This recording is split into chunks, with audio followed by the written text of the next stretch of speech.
گویا تھا، وہ ایک تارا ہوتا تھا، وہ بجا بجا کے نا اپنی روٹی کماتا تھا.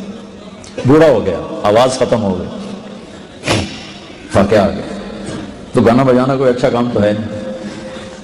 تو گیا جنت البقیع میں، تو کہنے لگا یا اللہ، جب آواز تھی تو لوگ سنتے تھے، روٹی بھی چلتی تھی، آواز گئی تو روٹی بھی گئی، اب اس بڑھاپے میں کہاں جاؤں؟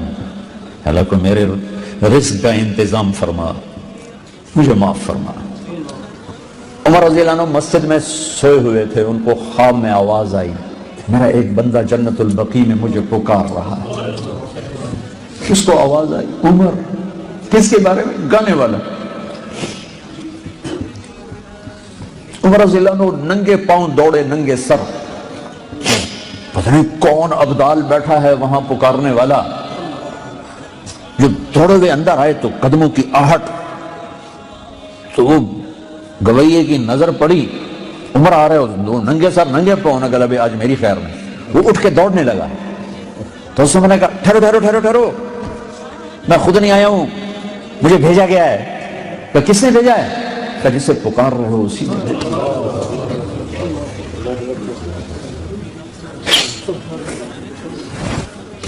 تو بوڑھا بیٹھ گیا، کہنے لگا واہ میرے رب، ساری زندگی تیری نافرمانی کی، آج تجھے پکارا تو اپنے پیٹ کی خاطر پکارا، اور تو نے اتنا بڑا میرا اعزاز، اتنی بڑی مجھے عزت دی، اے اللہ مجھے معاف کر.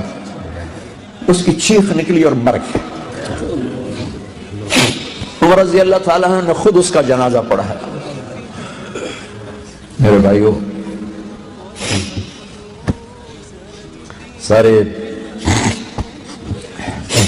سارے قرآن کا خلاصہ ہے کہ اللہ کو پالو. اور وہ خود ارادہ کر، اوکھا کم تاؤں ہوئے جو ادھی صلاح نہ ہوئے، وہ تو ارادہ کر چکا ہے کہ میں تم سے پیار کرتا ہوں، تو بھی آج توبہ کر لے، ہماری صلح ہو جائے، معافی مانگ لے، سب معاف ہو جائے. اور اتنا کھلا میدان دیا ہے. میرے تمہارے تو گناہ ہی تھوڑے سے. کہتا ہے لو بلغ الذنوب عنان السماء، میرا بندہ اتنے گناہ کر، میری بندی اتنے گناہ کر کے آسمان کی چھت کو لگا دے. ہے کسی ادا اتنا حوصلہ؟ اتنے کا اللہ کی قسم سارے فرشتے کافر ہو جائیں، مسلمان بھی کافر ہو جائیں، کافر تو پہلے کافر ہے، جن بھی کافر ہو جائیں، قیامت تک زندگی ہو، اور سارے مل کر گناہ کریں، آسمان چھوڑ سورج تک نہیں پہنچا سکتے. اور میرا اللہ کہتا ہے ایک مرد ایک عورت اتنے گناہ کرے کہ آسمان کی چھت کو لگا دے. ساری دنیا کہے پکا دوست تھی، اور اللہ کہے میرا بندہ سر ایک دفعہ آدھی زبان سے کہہ دے یا اللہ معاف، تو میں سارے ہی معاف کر دوں. یہ کون تلاوت کر رہا ہے؟ تو مجھے کہا گیا حارثہ بن نعمان کر رہے ہیں، حارثہ بن نعمان. تو آپ نے سوچا، فرمایا کہ حارثہ تو ابھی زندہ ہے، مرا تو نہیں کہ اس کی روح جنت میں آ گئی اور تلاوت کر رہی، وہ تو زندہ ہے مدینے میں. تو یہ قرآن کی تلاوت دیکھو، تمہیں سنانے کے لیے کتنا بڑا ساؤنڈ سسٹم لگا ہوا ہے. ہم تھوڑے سے بچے، ادھر بچی ہوں گی، میں سناتا ہوں. اور جنت ساتویں آسمان پر، مدینہ زمین پر، اور حارثہ کی آواز آپ جنت میں سن رہے ہیں. کیڑا لاؤڈ سپیکر آئی، کیڑا ساؤنڈ سسٹم آئی، اب وہ سنو. کہیں یہ کیا بات ہے، حارثہ تو ادھر گھر بیٹھا ہوا ہے. کہا جی ماں کی ایسی خدمت کی ہے کہ اللہ نے خوش ہو کر کہا ہے جب حارثہ قرآن پڑھے ساری جنت کو سناؤ. ہاں، ساؤنڈ سسٹم کیا تھا؟ ماں کی خدمت، ماں کی دعا. ایک روایت میں آتا ہے کہ صحابہ میں سب فرما بردار تھے، پر دو جو تھے نا وہ آؤٹ سٹینڈنگ تھے، ایکسٹرا آرڈینری تھے. دو نے جیسے ماں کی خدمت کی کسی نے نہیں کی، ایک حضرت عثمان اور ایک حارثہ بن نعمان. حارثہ بن نعمان کا حال یہ تھا کہ بیوی گھر میں اسے نہیں کہتے تھے میری ماں کی خدمت کر، ہے بھی نہیں. بیوی کے ذمے میرے ماں باپ کی خدمت نہیں، وہ کرے اس کا میرے پر بھی احسان ہے، میرے ماں باپ پر بھی احسان ہے، میں اس کا شکر گزار ہوں گا. لیکن اگر وہ کہے کہ میں نہیں کر سکتی تو وہ مجرم نہیں ہے، نافرمان نہیں ہے. ہمارے ماحول میں تو اس کا تصور ہی نہیں ہے. ساری لڑائیاں ہی اسی پر ہیں کہ میں نے چائے نہیں پوچھ دی، میں نے سلام ہی نہیں کر دی، میرے کپڑے نہیں دھون دی. ایک گھر میں یہاں تک طلاق پہنچ گئی تھی، ہو رہی تھی، اللہ نے مجھے ذریعہ بنا، میں ذریعہ بنا کہ ساس نے یہ آگ لگائی تھی، اے پیکے جاندی میرے کو پوچھ کہیں نہیں جاندی. وہ بیٹے کو اتنا بھرا کہ وہ طلاق دینے پہ آ گیا. میرا چونکہ تعلق واسطہ تھا، میں کہا وہ تیرے کو پوچھ کے جاندی ہے؟ میں کہا جی جاندی.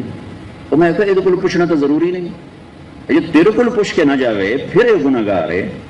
وہ تیری ماں سے پوچھنا اس کے ذمے نہیں ہے. کیوں پاگل بنتے ہو؟ ارے اللہ کے واسطے دین پڑھو.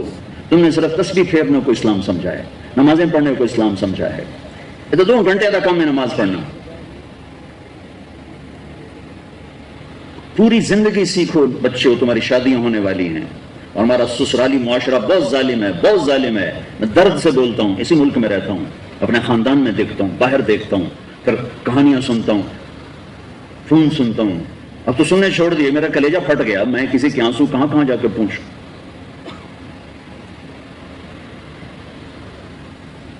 دین سیکھو. دین سے مراد نماز نہیں کہہ رہا ہوں، وہ دین کی عبادات کا بہت بڑا حصہ. زندگی، دین کی زندگی سیکھو. دین کس چیز کا نام؟ زندگی ہے، ایک زندگی ہے. بڑی مشکل سے وہ طلاق ختم کروائی. بی بی تیرے کو پوچھنا ہے دے ذمے کوئی نہیں. پوچھے تو چنگی گل ہے، جب تو پوچھ لیا کر، لیکن ذمے کوئی نہیں. خامد سے پوچھنا ذمے ہے. اس نے اجازت دے دی تو اس کو کسی سے پوچھنے کی ضرورت نہیں ہے. لیکن یہ میرے معاشرے کا ظلم ہے. ایک عورت جب ماں ہوتی ہے تو اس کے روئیں سے محبت کے چشمے پھوٹتے ہیں. جب وہ ساس بنتی ہے تو میں درد سے کہہ رہا ہوں، طنز سے نہیں، درد سے. مجھے درد ہے، مجھے اس کا بھی درد ہے کہ اگر یہ میری بہن اس حال میں مر گئی تو اس کی نمازیں اس کو آگ سے بچا نہیں سکیں گی. تو اس کے روئیں سے آگ نکلنا شروع ہو جاتی، نفرت بھر جاتی. ایسا کیوں ہے؟ حارثہ بن نعمان کی تلاوت جنت میں کیسے پہنچی؟ بیوی سے نہیں کہتے تھے میری ماں دی روٹی پکا، میری ماں دا سالن. خود بناتے تھے، خود بناتے تھے. ماں کا سالن بھی، ماں کے لیے سالن بھی، ماں کے لیے روٹی بھی. اچھا پھر یہ نہیں کہتے تھے اماں جی آ کھا. اس کے سامنے بیٹھ کے نوالے توڑ کے ماں کو خود کھلاتے تھے. ماں کے کپڑے خود دھوتے تھے، ماں کو تیل خود لگاتے تھے، ماں کے سر میں کنگھی خود کرتے تھے، اور جوئیں تک نکال کے مارتے تھے. اب یہ لوگ کہتے ہیں ویل نہیں ساڑی بیوی کرے. تجھے لعنت ہے تیری اس مصروفیت پر جو تجھے ماں کے لیے ٹائم نہ دے سکے. کون سی مصروفیت ہے تمہاری ماں قیمتی ہے یا تیری دکان قیمتی ہے؟ وقت نکال. اپنی ماں اگر زندہ ہے وقت نکال. حارثہ کی آواز جنت میں کیسے پہنچ؟ ماں کے یوں خدمت. اور آخری بات، جب کوئی ماں کے حارثہ بیٹا یہ ذرا کر دینا. اب ان کو سمجھ میں نہیں آیا کہ ماں نے کیا کہا، تو کبھی نہیں کہا ماں جی کیا جی، میں نے سمجھ نہیں آیا. باہر نکل کے بیوی کو اشارہ کرتے، وہ باہر آ جاتی، کہتے ماں جی نے کیا کہا ہے مجھے سمجھ میں نہیں آیا. دوبارہ دہراتے نہیں تھے. امام زین العابدین اہل البیت آل الرسول، جگر گوشہ حسین، جن سے ان کی نسل چلی. ایک ہی تو بچے کربلا میں، سب تو ذبح ہو گئے. ساری رات رویا کرتے تھے، ساری رات. ایک دن ان کے خادم نے کہا حضرت اللہ نے آپ کو بہت رزق بھی دیا، عزت بھی، بادشاہی بھی، دین کی بھی دنیا، اب آپ کیوں ساری رات روتے ہیں؟ تو پھر رونے لگے.